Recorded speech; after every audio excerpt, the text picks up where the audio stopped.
IPCC issues bleakest warning yet on impacts of climate breakdown. Antonio Guterres, the UN Secretary General, said, "I have seen many scientific reports in my time, but nothing like this." Today's IPCC report is an atlas of human suffering and a damning indictment of failed climate leadership. 기후위기 브리핑, 지금부터 시작합니다. 지난해 나온 IPCC 6차 보고서의 후속편이 최근에 공개가 되었는데요. 네. 대체 어떤 내용이기에 이런 보고서는 본 적도 없다고 한 거죠? 네, 우선 지구상의 모든 것이 기후위기에 영향을 받는다고 했어요.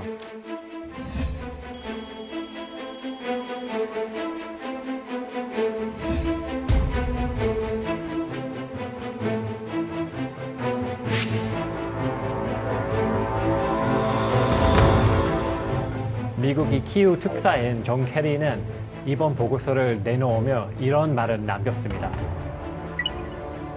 My friends, we know with certainty that it is human activity causing this.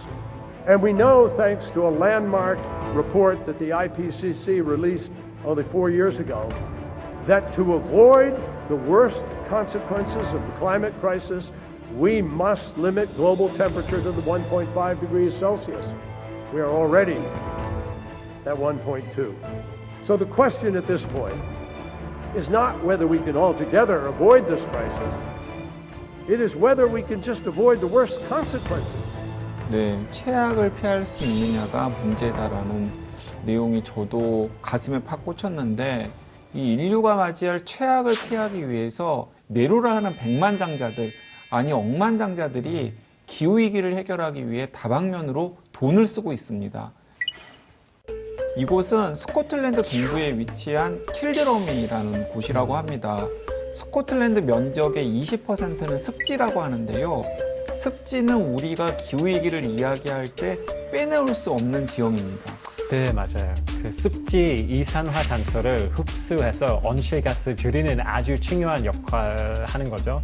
중요한 것은 습지가 거의 들어가 있는 탄소가 많잖아요. 근데 좀 건조해지고 이제 좀 파괴되면 메탄 가스도 많이 배출하잖아요.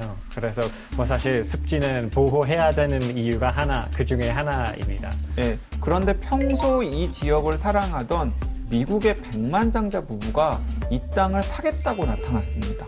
캘리포니아 출신의 크리스토퍼와 카밀리 부부가 그 주인공인데요. 이 습지 개발을 막기 위해 무려 1,100만 유로, 약 148억 원을 들여서 습지지대를 통째로 사버린 거죠. 이 부부는 스코틀랜드 지역의 생물 다양성 보존을 위해 야생동물 사냥도 금지했다고 합니다. 환경을 생각하는 백만장자 하니까 저는 이 사람이 더 올라요. 아마 이분 다 아시겠죠? 바로 빌 게이츠입니다.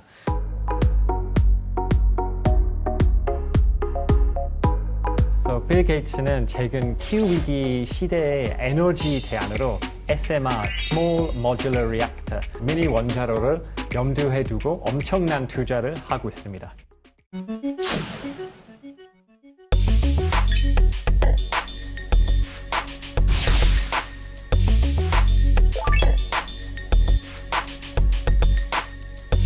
SMR, 즉 소형 모듈 원전은 전기 출력 300MW급 이하의 차세대 원자로를 뜻하는데요. 재생 에너지만으로 탄소 배출 제로를 이룰 수 없다고 보고 소규모 안전한 원전을 개발하자는 거잖아요. 빌 게이츠가 설립한 첨단 원자로 회사인 T사는 워런 버핏 소유한 전력 회사인 B사와 2024년부터 와이오밍주 캐머러의 신형 SMR을 짓는다고 합니다. 네, 여기에 투자한 돈이 무려 10억 달러라고 하는데요. 이제 우리 돈으로 1조 1천억 원을 베팅을 했다고 합니다. 네, 빌 게이츠는 SMR 미니 원자로가 에너지 산업이 게임 체인저가 될 거라고 확신하는 것 같아요. Nuclear power is the only carbon-free energy source we have that can deliver large amounts of power day and night through every season, almost anywhere on Earth. Wyoming has been a leader in energy for over a century, and we hope that our investment in Natrium will allow Wyoming to stay in the lead for many decades to come. 네, 하지만 원자로이기 때문에 이제 안전성을 우려하는 반대 의견도 많은데요.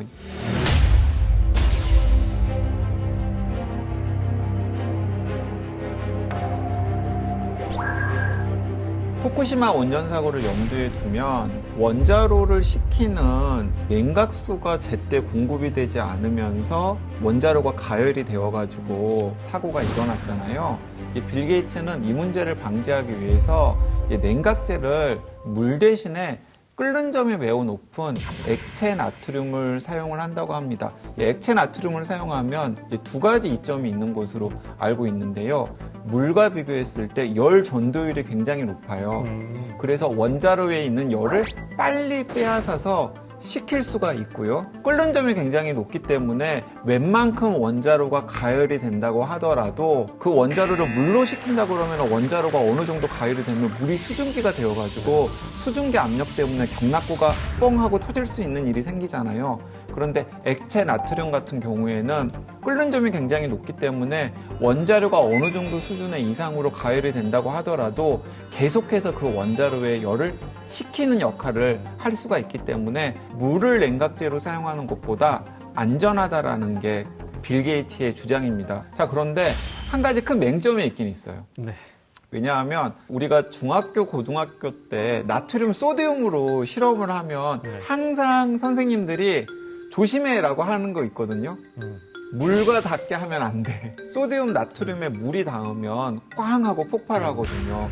근데 실제로 원자로를 실험하는 과정에서 그 액체 나트륨이 물과 닿아가지고 폭발하는 사고가 있었다고 합니다.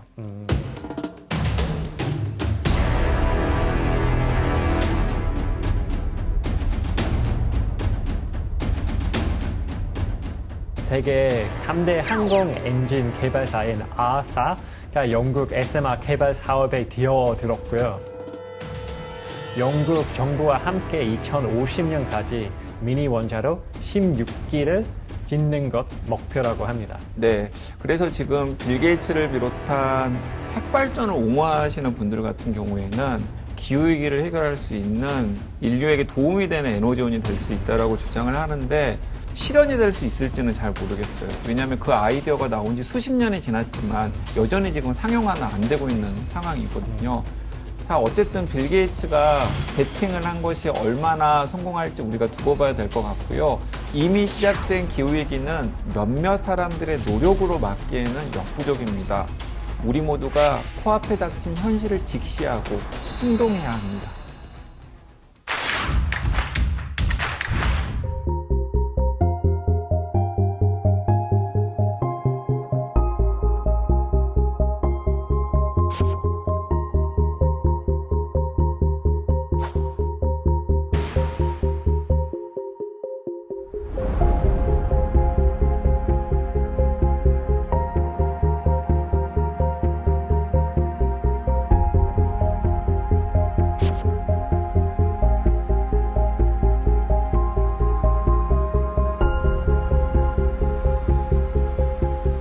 네, 오늘의 주제는 바로 유전자입니다. 사실 우리가 주변에서 뭔가 특별한 재능이 있다거나 특별한 외모를 가지고 있는 사람을 보고도 우월한 유전자를 가졌다라는 말을 많이 흔히들 하잖아요. 서영 씨 약간 우월한 유전자 맞아. 아니에요? 본인도 네, 우월한 유전자. 유전자 좋지 누나. 갑자기 제 입으로 말하기 좀 그랬거든요. 먼저 말씀해 주셔서 감사합니다. 아니 잠깐만, 그러면은 우리 벙커 크루들은 내가 원하는 유전자를 골라서 하나 선택할 수 있다. 그러면 가지고 싶은 유전자 있어요? 내 건 뺏지 마요. 아, 저는 내건 못 개인적으로 주니까. IQ가 굉장히 높은 막 아인슈타인이나 노이만 막 이런 사람들처럼 IQ 막 거의 300 가까이 되는 사람들 있잖아요.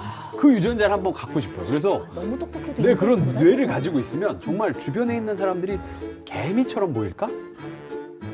저는 되게 현실적입니다. 알레르기가 없고 이게 봄철에 재채기 나고 코막힘 없는 딱 맞아. 그 유전자만 맞다. 있었으면 좋겠어요. 아, 그거 진짜 필요해요. 제가 가지고 있거든요. 저 그런 거 잘 없어요. 아휴, 이게 아까 말한 우월한 유전자 중에 하나구나. 우월하다. 저는 소박합니다. 탈모.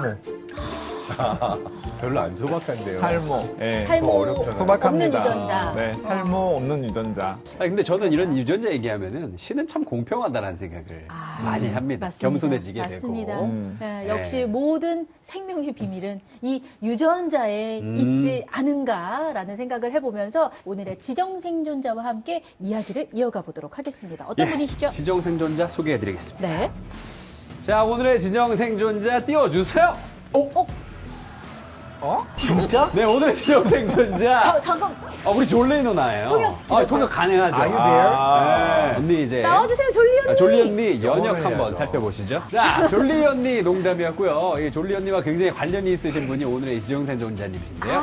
이현숙 교수님이십니다. 네네. 현재 서울대학교 자연과학대학 생명과학부 교수님이시고요. 미국 하버드 의대에서 연구원이셨습니다. 하버드 연구원. 오. 네, 또 졸리님과의 깊은 인연으로 오늘 유전자에 대한 이야기 해주실 것 같습니다. 네, 오늘 정말 굉장한 분을 모셨습니다. 이현숙 교수님, 어서 나와주세요. 반갑습니다. 안녕하세요. 아우, 환영합니다, 교수님. 안녕하세요. 네, 반갑습니다. 감사합니다. 안녕하세요. 안젤리나 졸리하고 이렇게 평행으로 소개되는 일은 전에도 없었고 앞으로도 없을 것 같아서 영광으로 생각하고 있습니다. 저는 서울대학교에서 이제 교육과 연구를 하고 있는 이현숙입니다. 네, 반갑습니다. 네. 반갑습니다. 아니, 저희는 안젤리나 졸리만큼이나 혹은 그 이상으로 훌륭하신 분을 모셨다고 생각을 합니다. 아이고, 감사합니다. 그런데 교수님, 그 안젤리나 졸리와의 관계가 어떻게 되십니까? 예. 사실 이제 안젤리나 졸리가 아시다시피 자기 유전자 검사를 다 한 다음에 돌연변이를 발견했는데 유전자 검사를 한 이유도 사실은 자기 고모, 그리고 이제 뭐 할머니 이쪽에서 유방암, 뭐 난소암으로 돌아가셨단 말이에요. 그래서 자기도 그 돌연변이 유전자를 유전받지 않았을까라고 해서 유전자 검사를 싹 했어요. 네. 그리고는 이제 BRCA1이라는 유전자, 그러니까 브레스트 캔서의 약자인데 브레스트 캔서 서셉티빌리티 준이라고 암 억제 인자인데 그거에 돌연변이가 있고 그것을 사실은 자신의 그 유전적 가족력으로 물려받았다는 걸 알게 됐죠. 그래서 병이 나지도 않았는데 적극적으로 저기 유방을 절개를 했어요. 그게 이제 타임지에 몇 년 전에 표지로 나왔었는데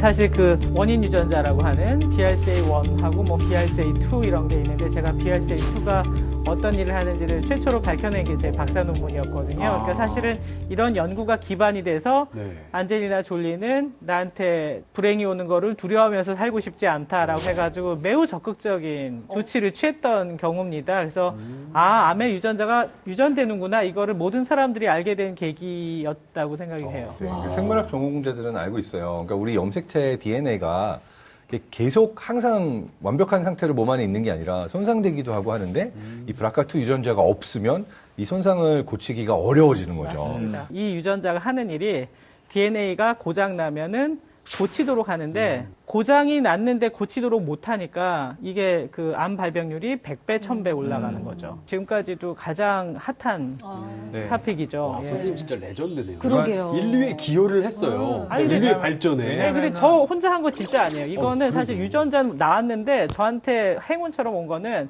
이거 너무 중요한 건데 무슨 기능 하는지 몰라. 네 마음대로 해봐.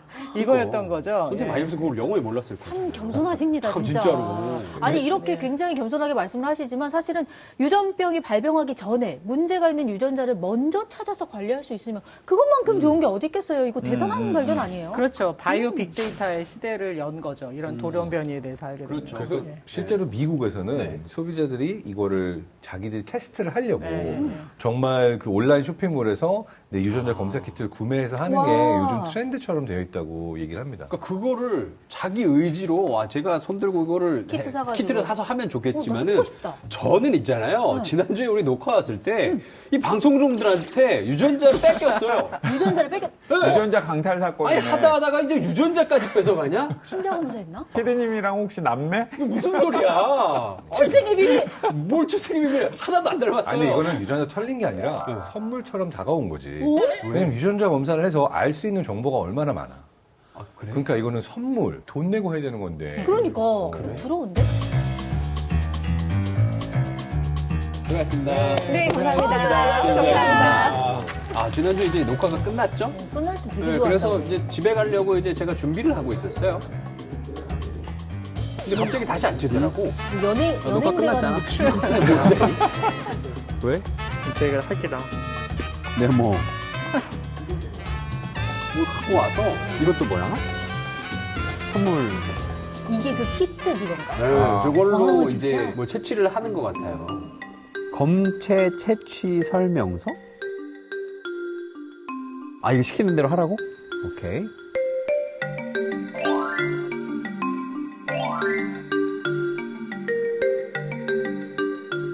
열어? 이렇습니다. 입 안에다가? 원래 코라고 생각하지. 네. 약간 입안, 코로나 검사하는 거랑 네, 비슷한 근데 입안에 거. 상피세포. 그게 제일 쉽게 떨어지니까. 예? 또 하라 그러니까 또 열심히 한다, 정말. 양치를 바로 안 잘 했잖아. 저는 진짜 이 DNA 정보까지 팔면서 이렇게 세계를 유지하고 있어요. 뭐를 또 먹어요? 그리고 저거를 그 가글가글을 해가지고 네. 그 가글가글을 뱉어서 그걸 또 내더라고요. 그걸 왜 그런지 모르겠어. 거기 이제 남아있는 상피세포 다 모으는 거죠. 이렇게 진짜. 긁은 다음에 긁은 다음에 남아있는 것까지. 남아있는 것까지. 와, 진짜 지독하게 뺏어가네요.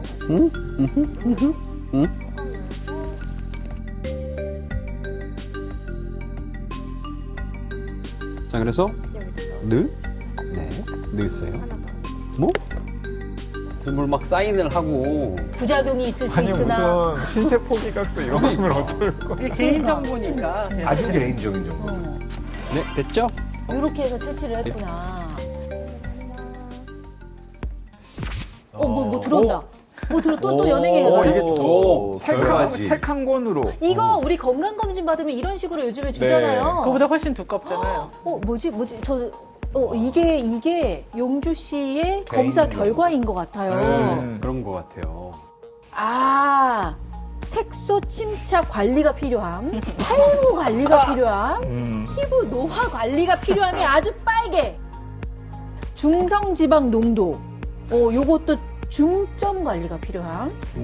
그래요. 콜레스테롤 중점 관리가 필요함. 이게 유전적 요인이에요? 그냥 유전적 나쁜 거 요인. 많이 먹어서 그런 거 아니에요? 유전자 유전적인- 검사에서 나온 거니까 네. 유전적. 유전적으로 또 그런 요인이 있구나. 그러니까 남들보다 더 저걸 섭취하면 안 좋은 거죠. 네네.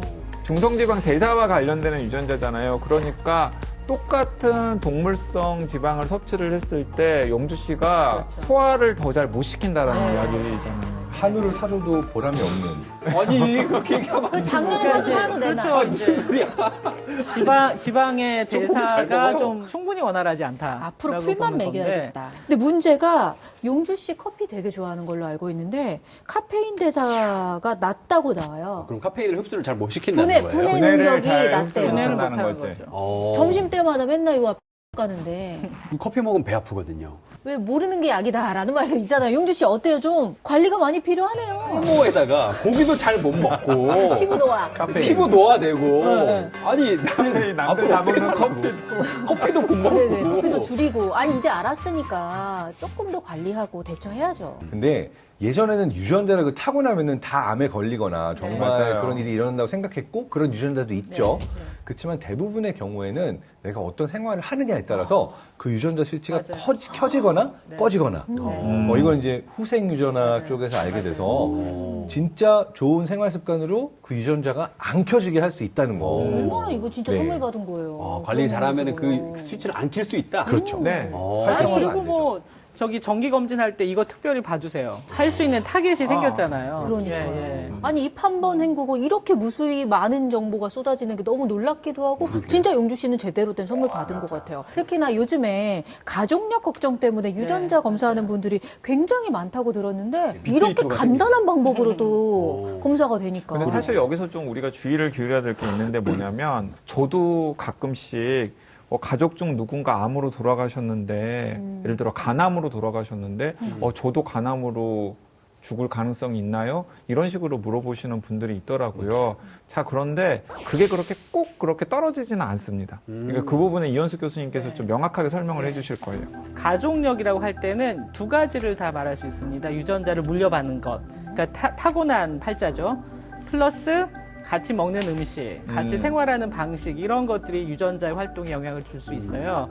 그 두 개는 혼용이 되기도 하지만 명확하게 얘기하자면 조금 구분이 되는 부분이 있어요. 예를 들어서 이런 거죠. 아버지가 위암으로 돌아가셨어요. 예. 그러면은 이제 그 가족의 유전자 안에 위가 약한 소인이 분명히 있는 거죠. 자, 그런데 그 위암이 발병을 하기 위해서는 자극적이고 맵고 짠 음식을 먹거나 아니면 술을 많이 드시거나 이런 환경적인 요인들이 분명히 무엇인가를 켰을 거란 말이에요. 그런데 예를 들어서 이제 아들인 내가 아버지, 할아버지가 다 위암이나 혹은 간암으로 돌아가셨으니까 나는 술을 좀 자제해야겠다.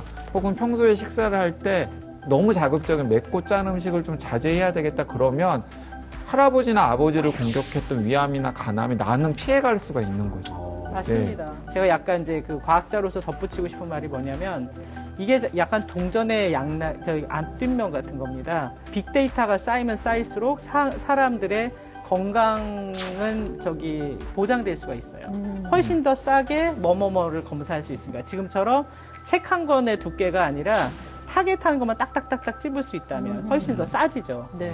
그러니까 모두한테 혜택이 돌아갈 수도 있는데 한편으로는 내가 돈을 내고 검사를 한단 말이에요. 왜? 라고 생각해 볼 수 있죠. 나는 내 정보를 기여한 거 아닌가? 맞아. 예를 들어 내가 준 것을 기부하는 것처럼 좀 생각해 줬으면 좋겠어요. 통계를 나 위해서. 유전체 정보가 공여가 되면은 나한테는 지금 당장 혜택이 안 올지라도 이게 막 1000만 명, 그거보다 더 수십 배 많이 쌓이잖아요. 그거는 바로 내 사촌, 어쩌면 내 자식한테 유용한 정보를 줄 거거든요. 그러니까 이건 기부죠. 어떻게 보면 인류를 위한 공여가 될 수 있고 우리 사회를 위한 공여가 될 수 있으니까 인정해줘야 된다는 거죠. 사실 따지고 보면 지금 코로나 백신이 이렇게 빨리 나올 수 있었던 이면에도 이렇게 많은 데이터가 쌓였기 때문에 이토록 빨리 맞습니다. 백신이 개발될 수 있었던 것도 있어요. 예. 사실 뭐 지금도 누구라도 우리가 조금이라도 더 건강하게 살고 싶은 네, 욕구가 예. 강하다 보니까 계속해서 이런 연구들이 더욱더 활발해질 것 같아요. 네, 맞아요. 사실은 그런 욕심 때문에 이제 1990년에 인간 유전체 프로젝트 혹은 인간 게놈 프로젝트가 시작이 되었던 거죠.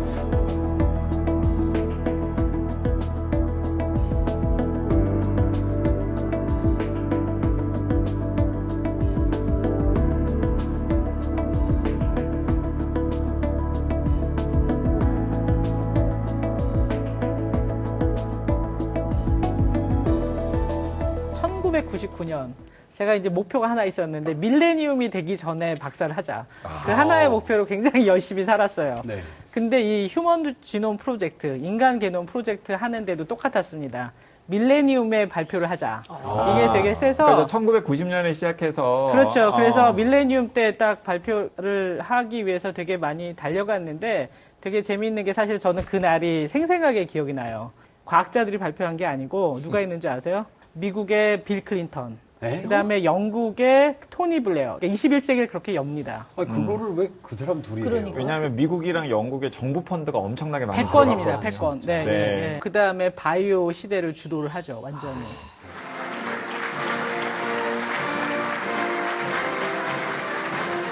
More than 1,000 researchers across 6 nations have revealed nearly all 3 billion letters of our miraculous genetic code. I congratulate all of you on this stunning and humbling achievement.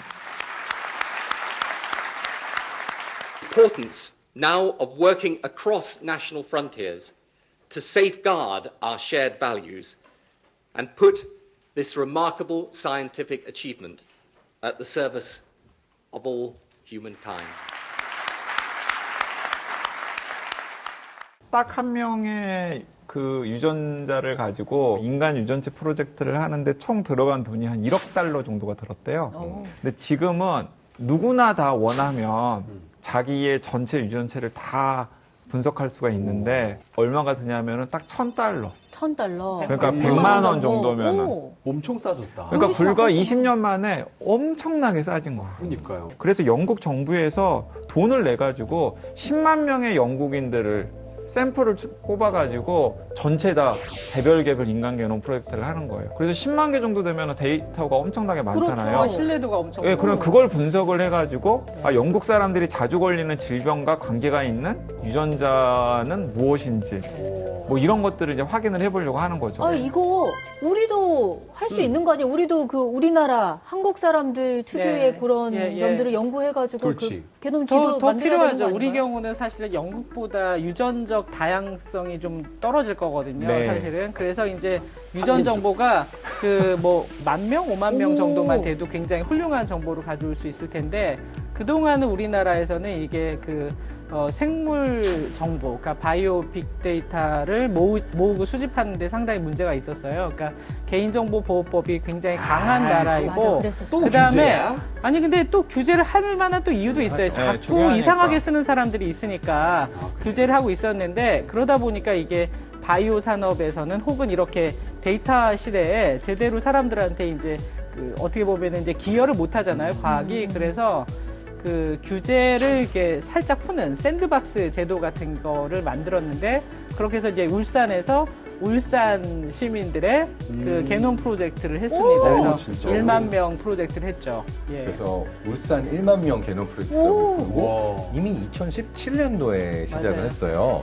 한국인 특유의 유전자가 무언가 어떤 질병에 취약한가를 알아내기 위한데 이 연구 프로젝트가 이제 시작이 됐는데 작년 4월에 네. 드디어 1만 명 게놈 해독을 완료했다고 벌써 합니다. 10,000명을 달성했대요. 그래요. 그거는 시민들이 굉장히 많이 참여한 건데 제가 그렇죠. 한때 거기 자문위원이다가 더 이상 자문을 안 하고 있었더니 몇 완성이 명대까지 됐군요. 계셨어요 거기? 재작년까지요. 재작년까지 네, 그때는 네. 10,000명 안 되고 한참 못 미쳤었나 봐요. 아니 가구는 있었는데 그러니까 이게 저로서도 놀라운 면인데 왜냐면 우리나라 사람들이 한쪽에서는 굉장히 개인정보 걱정하면서 다른 쪽에서도 되게 궁금해하고 있었다는 얘기잖아요. 네, 저는 달성 잘 안 될 줄 알았어요. 저도 아직까지 네.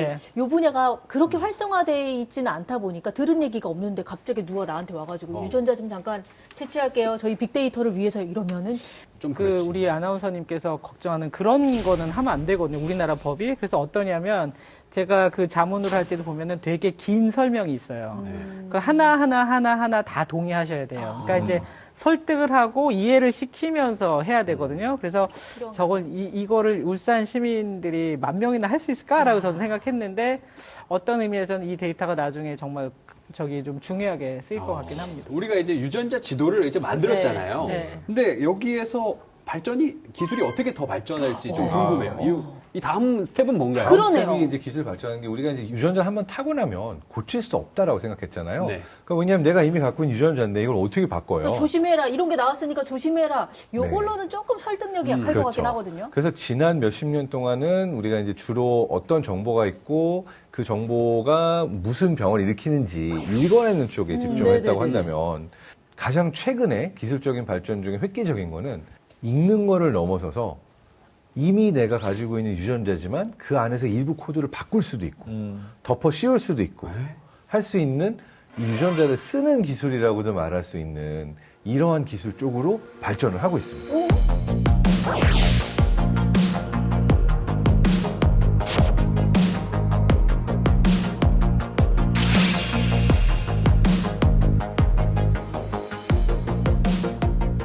사실은 이거는 분자생물학자들의 노력이 쌓여서 나타난 거예요. 그러니까 옛날에도 이 비슷한 기술이 있었어요. 그러니까 실험실에서도 유전자를 조작을 한 동물을, 그러니까 마우스를 만들고, 뭐 꼬마 선충도 만들고 이런 것들이 다 유전자 조작이거든요. 그래서 그 역사가 오래돼 왔는데, 실험실에서만이 아니라 아주 치명적인 나의 유전적 결함을 고치고 싶다. 그래서 유전자 치료 생각을 하는 사람들은 계속 이 꿈을 꿔왔습니다. 유전자를 편집하려는. 그게 이제 30년의 역사를 가지죠, 사실은. 그러니까 DNA에 대해서 더 많이 알고, 그 다음에 게놈 프로젝트가 이거를 훨씬 더 가속화시킨 것도 사실이고요. 이렇게 지도가 있으니까 말씀하셨듯이. 그러나 너무 오류가 많거나 다른 데 가서 타겟을 해버려서 FDA 같은 데서는 다 불허했었어요. 엉뚱한 데 가서. 그러다 보니까 뭐 치료가 된다 하더라도 어떻게 보면 원하지 않는 질병도 동반할 수 있는 거죠. 암 같은 게 대표적이었습니다. 그러다가 재작년에 그 노벨상을 받은 크리스퍼라는 이제 기술이 나왔는데요. 한번 그거는 저희가 사진을 보고 네. 넘어가도록 할까요? 네. 자, 이게 바로 노벨 재단에서 공개한 유전자 가위 그림이에요. 그림은 강화도 화문석인데. 배 짜는 것 같지 않아요? 그래서 저기 이제 염색체가 보이고 네. 그 이제 안에 DNA를 뒤에 X자 염색체구나, 모양이 이제 X 염색체고 네. 그리고 아. 저기 지금 가위로 자르고 있는 게 우리 이중나선 구조의 유전 정보가 들어있는 DNA인 거죠. 네, 그리고 저 여성분이 이제 귀에 볼펜 꼽고 자르고 있잖아요. 네네. 유전자 가위를 발견하고 맞아요. 더 발전시킨 여성 과학자의 모습을 표현한 그림입니다.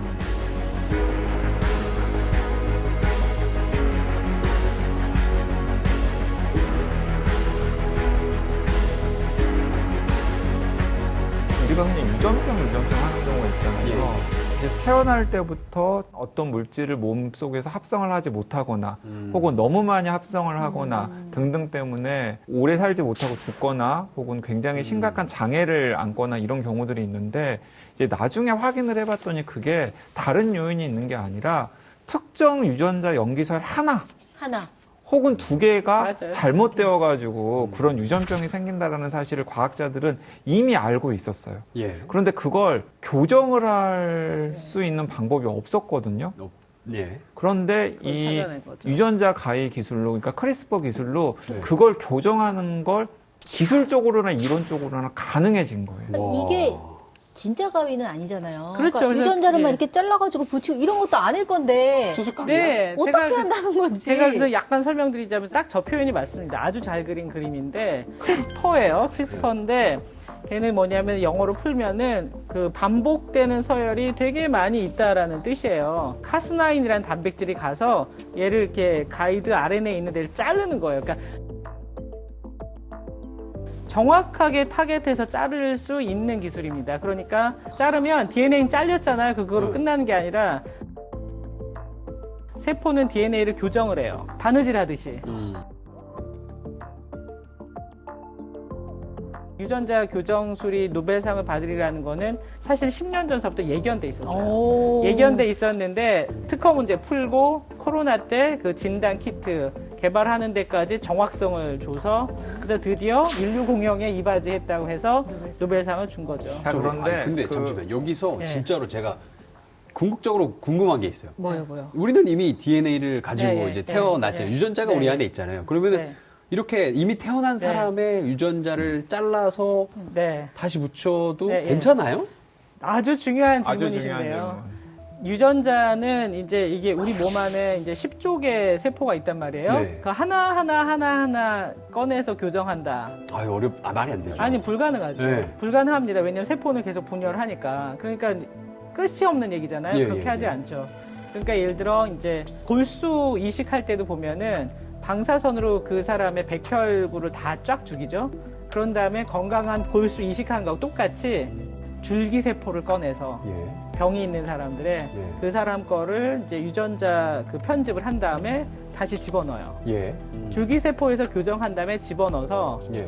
그 기관이 온전하게 다른 세포들로 바꾸는 그런 기술을 꿈꾸는 거죠. 그러니까 유전자만 조작하는 게 아니라 세포공학도 포함됩니다. 예. 근데 그래서 이제 예. 할 수 있는 질환이 있고 할 수 없는 질환이 있고요. 이제 더 당연하죠. 궁극적으로는 지금은 아직 의학적인 성과까지는 내지를 못했어요. 예를 들어서 질병 치료에 뭔가 성과가 있었다 그러면 노벨 생리의학상을 줄 수도 있었을 텐데 일단은 노벨 화학상을 준 것도 그 의미가 또 하나 있고 또 하나는 이건 일단은 도구다.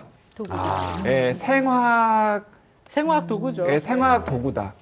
그러니까 여기까지는 의미가 있는데 이걸로 무엇을 할지는 앞으로도 지켜가야 되는 거죠. 그래서 시간이 지나면 이 크리스퍼 유전자 가위 때문에 노벨 생리학상을 받은 과학자들이 또 나올 수도 있어요. 아니에요. 그거는 정말 맞는 예견이세요. 이거는 달성될 예언입니다. 왜냐하면 우리 실험실만 해도 그 유전자 조작한 실험용 생쥐를 만들 때 2년이 걸렸다면 지금은 3달이면 충분합니다.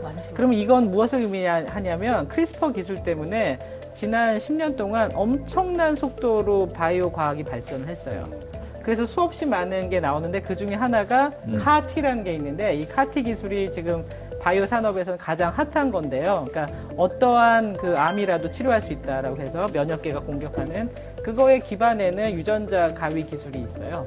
그러니까 그것도 나중에 노벨상을 받게 된다면 크리스퍼가 기반이 되는 게 맞으니까 강 기자님의 예언은 저는 정말 여기다가 50만 원 걸 수 있어요. 달성될 겁니다. 선생님 나중에 혹시 그 노벨상 받으시면 좀 그때도 좀 친하게 좀 지내주십시오 저희랑. 그럼요, 당연하지. 뭐 이거는 안 된다에 500원 걸고. 근데 이제 말씀하신 것처럼 유전병 치료가 또 위험한 이유 중에 하나도 그 반대로 갈 수도 있는 그럼요. 거예요. 우리가 엄청난 문제가 되는 그 인간을 만들 수도 있는 거라서 이건 윤리적으로도 그럼요. 굉장히 많은 논란의 여지가 있는 부분이죠. 네네. 그 2018년에 이제 중국에서 예. 전 세계를 경악에 빠뜨린 사건이 있었는데요. 그 지금 사진 한번 보실까요? 뺀질이처럼 생긴 거 너무 같은데. 그냥 멀쩡하게 나왔다. 네. 잘 모르겠어요. 네, 허젠쿠이라고 하는 중국의 과학자인데 네. 세계 최초로 유전자 편집 아기를 만들었어요. 어머, 그거 안 되는 거 아니에요? 안 되는 일을 해버렸어요. 그러니까요.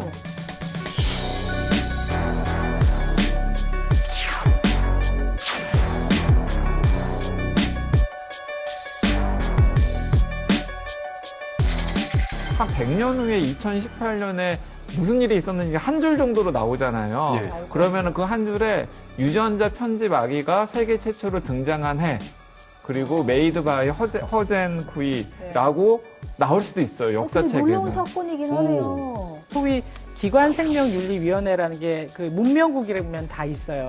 그러니까 어떤 사람을 대상으로 하는 실험에서 해도 되는 것과 해도 하면 안 되는 것들을 구분해서 허가를 해줍니다. 그래서 만약에 기관생명윤리위원회에다 했으면 아무리 중국이었어도 허락하지 않았을 사건이었는데 허젠쿠이는 그걸 안 받았어요. 그냥 했습니다. 이유가 뭐냐면 바로 취약계층한테 한 거예요. 그러니까 이게 HIV가 감염이 됐었는데 나았거나 아직 몰라요. 네. 그런 부부들만을 모집을 했어요.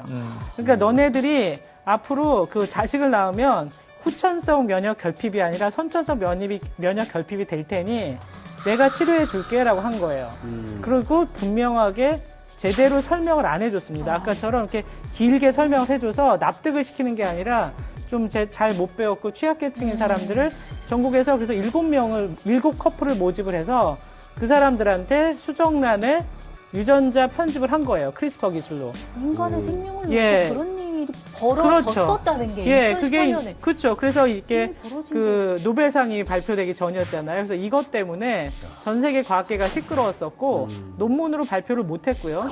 왜냐하면 뭐 기술은 조악하고 이거는 논문에서 발표할 수가 그래서 없으니까. 저기 기자회견을 통해서 지금 내가 유전자 편집을 통해서 그런 아이를 세상에 등장시켰다. 시험관 아이도 처음에 등장했을 때는 논란이 되지 않았는데 지금은 모두가 다 하고 있지 않냐. 이 유전자 편집 아이도 앞으로 그렇게 될 거다. 어떤 처벌을 좀 받아야 되지 그래서 않아요? 중국 정부도 어쩔 수 없이 이 사람을 감옥에 가뒀어요.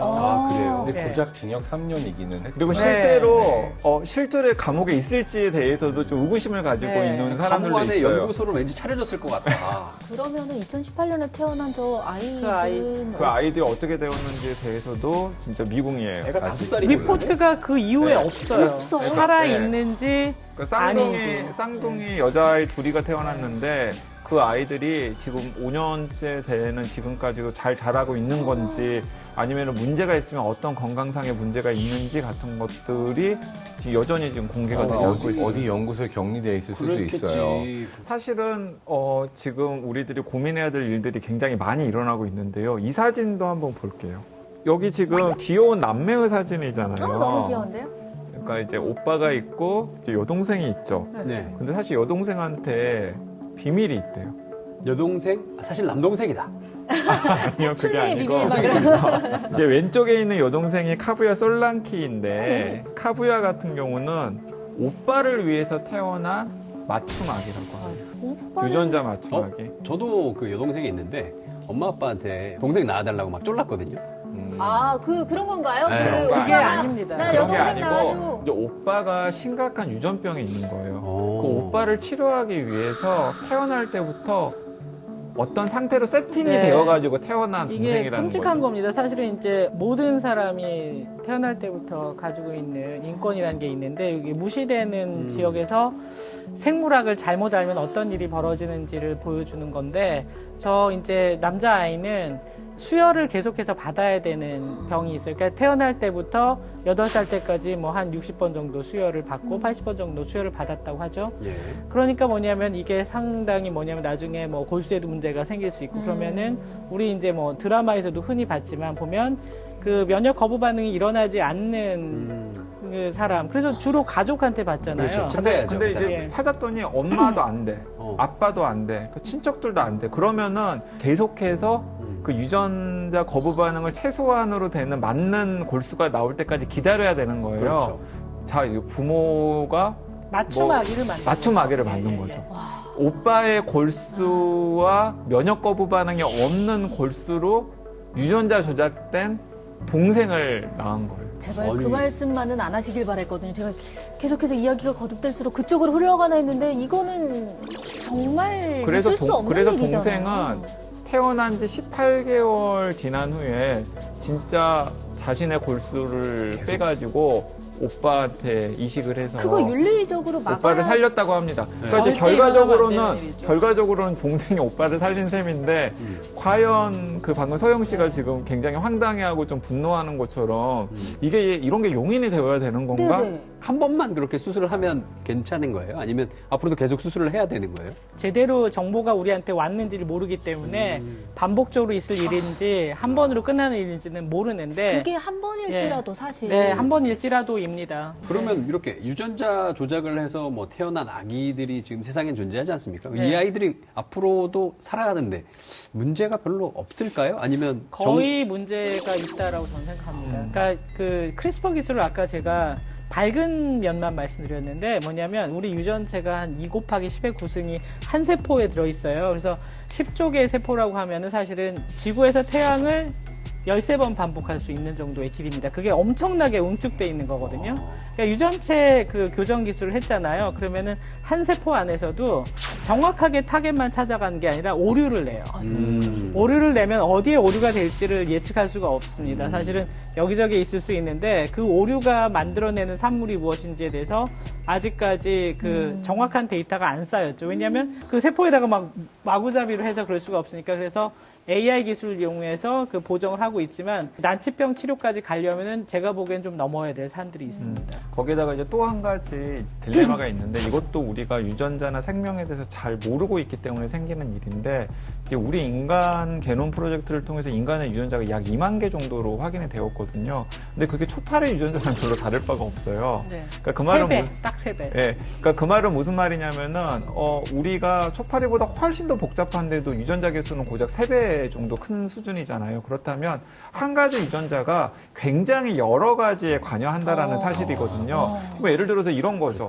아, 어떤 A라는 유전자를 유전자 편집 기술로 어떤 목적을 위해서 편집을 했어요. 그러면 그래서 그 목적을 달성한 줄 알았는데 막상 다른 일이 안 잘하고 보니까 다른 일들이 안 될 수가 있는 거죠. 그러니까 그런 과정을 통해서 하나하나 아직도 발견의 시대라서 알지 못하는 부작용이 나타날 게 되게 많이 있어서 여전히 지금 이 유전자에 대한 이야기는 실험실에서의 조작이고 실제로 사람한테 지금 치료로 쓰일 수 있는 거는 제 생각에는 면역 항암제 정도는 아까 허가받을 수 말씀하셨던, 있을 겁니다. 네. 왜냐하면은 가장 뭐 3, 4기의 암 환자한테 사람 몸의 거를 바꾸는 게 아니라 바깥에 세포 꺼내서 치료해서 CAR-T 면역세포 만들어서 집어넣어서 공격시키고 죽이는 거니까 이런 정도는 허용될 수 있을 건데 그 후에는 아직 너무 상상의 나래를 펴지 않는 게 허진구이 같은 사람을 막을 수 있는 네네네. 방법이 아닐까라고 생각합니다. 그럼에도 불구하고 이미 누군가의 욕심 때문에 맞아요. 태어난 아이들이 부디 그래도 우리 걱정보다는 좀 안전했으면 좋겠네요. 네. 이 대목에서 생각나는 게 우리가 이제 SF 소설에서 자주 다루는 주제 중에 하나이기도 한데 그 고전이죠. 멋진 신세계 보면 그 사람들이 그냥 유리병 안에서 자라나고 보육되고 이 사람이 어떤 지위를 가질지 어떤 사람이 될지가 전부 다 그 유전자로 조절이 되고 선택이 되는 거잖아요. 우리가 주의하지 않고 함부로 실험을 하면 태어난 사람을 우리가 되돌릴 수도 없는 것이고 죽여서 안 되는 거기 때문에 이렇게 끔찍한 미래가 올 수도 있다는 걸 생각하고 네. 그렇게 가지 않도록 주의해야 하는 것이 필요할 것 같습니다. 그렇죠. 예. 이 유전자 기술이 앞으로도 이 올바른 방향으로 계속해서 나아가기 위해서는 어떤 밑받침이 더 필요할까요? 저는 사실 그 바이오 빅데이터가 잘 쓰이면 얼마나 많은 사람들한테 기여를 할 수 있을지에 네, 대해서 네. 생각을 합니다. 그래서 정보가 모든 사람의 것이 돼야 된다. 네. 특정 사람의 것이 아니라. 그래서 이미 열린 바이오 그 데이터 시대에 돈을 안 내고도 사실은 나의 그 숨겨져 있는 어떤 질병을 찾아내서 미리 관리할 수 있게 한다던가 데이터를 제공하는 사람들에 대해서 충분히 기여자로서의 대우를 해주고 그럼으로써 실제로 돈이 없는 사람도 이 첨단 과학 기술의 의료 혜택을 받을 수 있도록 하는 것. 그 연구들을 통해서 가려고 하는 건 뭐냐면 결국은 데이터가 사람들한테 자유를 주기를 바라는 거지 구속을 하고 잘못된 거를 만들기를 원하지는 않는 거죠. 그래서 데이터 관리하고 연관이 돼 있다고 봅니다. 네. 인류의 앞날을 위해서 이 유전자 기술이 꼭 필요하긴 하지만 윤리 의식이 기본이 되어야 하고 그러기 위해서는 모두의 감시가 필요할 것 같습니다. 자, 신박한 벙커 벌써 마무리할 시간입니다. 교수님, 오늘 저희와 함께한 시간 어떠셨어요? 제가 방송인 줄 모르고 굉장히 심각하게 여러 가지 얘기를 되게 많이 했었는데 저는 진짜 누구보다 유전자를 되게 많이 다루는 사람이거든요. 그래서 크리스퍼 같은 거 한 15년, 20년 전서부터 하고 있었고 사람들이 막 크리스퍼라는 말을 막 다 알고 이러는 게 저는 반갑고 신기하기도 하면서 한편으로는 제대로 전달을 누가 해줬나? 잘 모르고 있으면 어떡하지 걱정했는데 오늘 그래도 그게 좀 얘기가 될 수 있었던 것 같아서 감사했습니다. 한 분이라도 더 많은 분이 이 기술에 대해서 알 수 있었다면 오늘 신박한 벙커 성공한 것 같은데요. 맞습니다. 어떤 첨단 과학 기술도 인간의 존엄 위에 설 수 없다는 사실 여러분 잊지 않았으면 좋겠습니다. 네, 인류의 생존을 과학으로 탐구하는 신박한 벙커 저희는 다음 시간에 다시 찾아뵙겠습니다. 고맙습니다.